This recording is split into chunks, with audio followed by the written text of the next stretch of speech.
Today is February 6th, 2022. This is Mordecai, host of the updates, bringing you your daily Elden Ring update.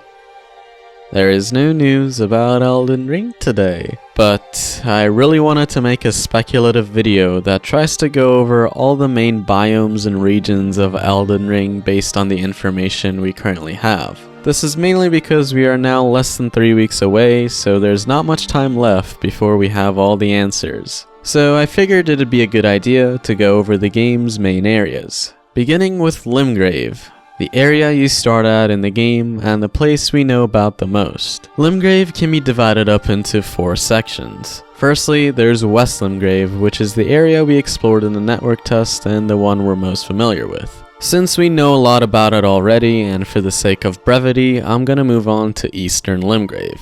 I would say it starts becoming Eastern Limgrave as you cross the boundary that was set in the network test, meaning the area from where the bears start to appear onwards counts as Eastern Limgrave. We got some glimpses of what's here from the Game Informer coverage, and aside from the bears, you will also find an NPC here named D, who will tell you about a nearby village named Summonwater, which has the Bone Beckoner Mariner field boss. All of this stuff we went over last week. Anyway, Eastern Limgrave is also where you need to keep going if you want to reach the Badlands, or an entrance to another brand new area, but we'll get to both of those in a bit. Now that we've gone over the east and western parts of Limgrave though, there is also Southern Limgrave, aka the area called Weeping Peninsula. This is the area that houses Castle Morn, the one we saw in the gameplay clip last week, that is ruled by Irina's father and has the Line 9 half-breed boss. There's also some other notable things here in the Weeping Peninsula. For example, Irina, the new NPC who escaped from the castle, can be found near the Bridge of Sacrifice, a bridge filled with many soldiers and enemies who will be a pain to fight. The Weeping Peninsula also houses Fort Height, which is the fort belonging to Kenneth Height, an arrogant NPC who claims to be the next ruler in line for the Limgrave region. This is also the fort at which you'll find a half-crescent moon, a key you'll need to unlock the Divine Tower of Limgrave, which is also located nearby. But yeah, that's basically it for Limgrave proper, and this finally brings us to Limgrave's legacy dungeon, known as Stormveil Castle. If you pass the Stormhill area north of the map, you will eventually get to Stormveil. However, you can also skip Stormveil entirely by taking the path near the Volcano Manor, an area we talked about in yesterday's video. Anyway, Stormveil is a gigantic castle which brings the classic From Software level design into light. A place where you will need to fight Margit the Fell in order to get in, and once you're inside the castle, you will find Elden Ring's first demigod, Godric the Grafted. This is the first main story boss required in the game, and one that poses quite a threat. If you manage to defeat him, you will earn a Great Rune, something that is necessary on your path to become an Elden Lord. So essentially, this is the gameplay loop you will experience in each biome in the game, as there are 6 demigods we need to defeat and take their Great Runes. But yeah, that about sums it up for the Limgrave region. I didn't want to go over every single mini-boss or dungeon in this area, as that would make this video way too long, and it's likely you're already familiar with it anyway. So it's time we move on to the other regions that we haven't talked about in depth. Beginning with the second biome, Liurnia of the Lakes, aka the region that houses the Lucaria Magical Academy. This biome takes place north of Stormveil Castle in a wetland area,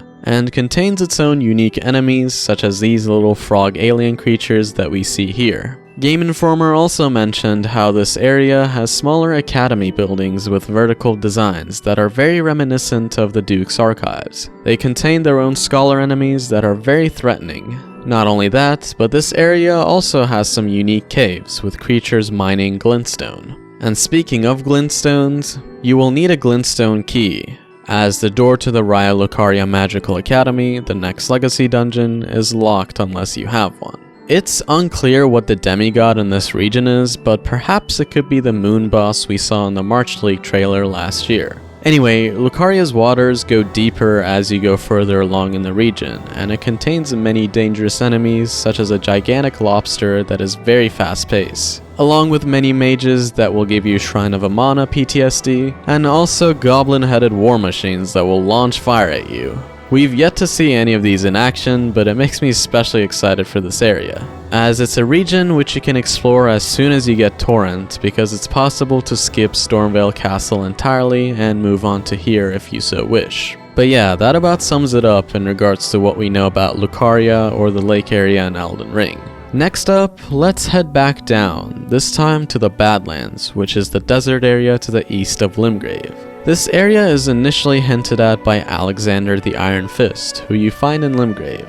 He tells you that you should check out the Redmane Castle to the east, which is apparently located on the edge of the Caelid Wilds. This gives us names of 2 locations of interest in the Badlands Biome. Game Informer said that they didn't get to explore here much, but they did make it to the edge, and then got invaded by an NPC invader that was very tough. Anyway, the Badlands supposedly contains a bloody red sky, which makes me wonder if it's the same area we saw the lightning dragon in the trailer, or if it's also the same area where Malenia and Radahn fought eons ago, as the ancient concept map does mention Radahn's name in this part of the map. Perhaps his fight with Malenia caused a scarlet rot that impacts the region to this day. We also know that the chieftain of the Badlands is a character named Hoaralu, but not much is known about them otherwise. Regardless, the Badlands is another area that's immediately accessible from the start, just like the lake region. But it's not advised to go there unless you're looking for a challenge off the bat. Anyway, it's time to move on to the next biome, which is the autumnal/volcano area that we don't know the name of, but we have still seen a little bit of it from previews and such. This area is situated directly north of the Lucaria region, and there has been some strong debate as to whether the volcano is part of this area or not. But this gameplay clip from the Elden Ring Twitter account a while back seems to insinuate that they're part of the same biome. And the footage from the Taipei game show also showcases how both appear to have the same autumnal colors. Anyway, we know that this region contains these tentacle-like enemies, and also another tree sentinel boss as confirmed by the Bandai Namco UK account. This area also has another field boss that hasn't been publicly shown yet, which is this concept art guy wielding a scythe as opposed to a coiled sword. And apparently we fight him near some windmills by the capital city walls. The press at Gamescom who got to see this pointed out that if you kill him, a grace checkpoint shows up. Though not much else is known about this area, like we don't know what the legacy dungeon is or which demigod rules it.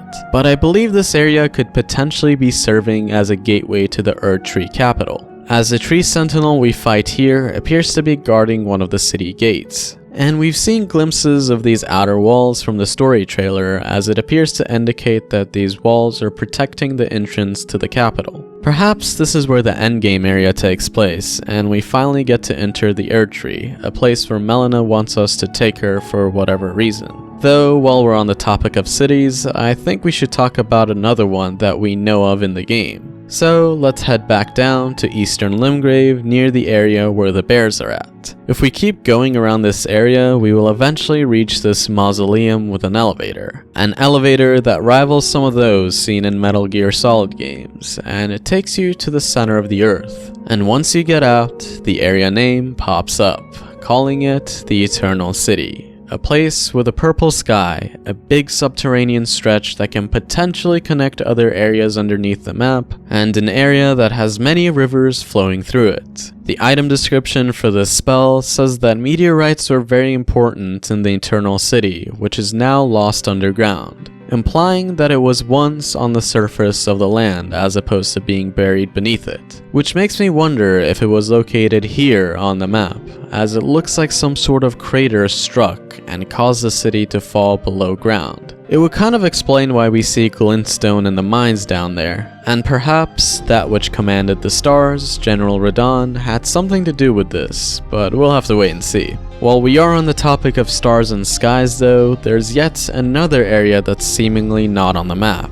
That area being the Temple in the Sky, which is mentioned in the Rune Fragment item description, and led many to speculate that these structures you pick these items up from have fallen from the sky, and it could also explain why the giant we fought on Storm Hill started with only half of his HP. But anyway, I believe this to be the area we see in the Summer Game Fest trailer where we're fighting that tiger/lion boss, as Miyazaki also confirmed that the temple in the sky is an area we can go to, so it's almost certainly this area we see here that he was referring to. How and when we get there though is an entirely different matter. Perhaps unlocking the Divine Tower in each realm will help us get there, as Game Informer described these towers as very tall-like structures that seemingly exist in each realm, which would be pretty cool. It'd essentially mean that we have mausoleums in each biome that take us to the Eternal City underground, and Divine Towers that take us up to the Temple in the Sky. Man, how is this game even real? Before we get ahead of ourselves though, there's one more major biome left to talk about, and that is the snowy area.